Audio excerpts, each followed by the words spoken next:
Tea ఎక్కువగా తాగుతూ ఉన్నారా? అయితే జాగ్రత్త. ఎక్కువ టీ తాగడం వల్ల మన మనసుపై ప్రభావం పడుతుంది. ప్రశాంతత కోల్పోవడం, ఆందోళనతో ఉండడం, నిద్ర పట్టకపోవడం లాంటి సమస్యలు ఈ అలవాటు ద్వారానే వస్తాయి. టీలో ఉండే కెఫెయిన్ మన నాడీ వ్యవస్థను ఎక్కువ ఉత్తేజాన్ని కలిగిస్తుంది.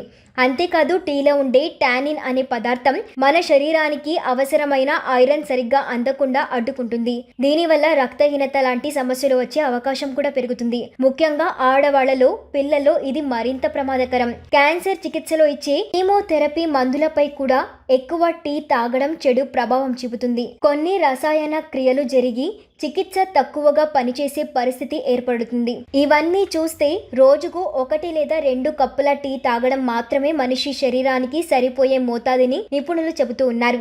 దాని మించి తాగితే శరీరంపై ఒత్తిడి పెరుగుతుంది. ముఖ్యంగా టీ మీద ఎక్కువ ఆధారపడడం ఒక మానసిక సమస్యగా మారి దీర్ఘకాలంలో ఆరోగ్య సమస్యలకు దారితీస్తుంది. సరైన సమయంలో సరైన మోతాదులో మాత్రమే టీ తీసుకోవడం ఆరోగ్యానికి మంచిది. టీ అనేది సహజమైనది అయినా దీని వాడకంలో పరిమితి లేకపోతే అది ఒక మధురమైన విషంలో మారుతుంది. రోజుకు 1 లేదా 2 కప్పులకి పరిమితం కావడం చాలా మంచిది.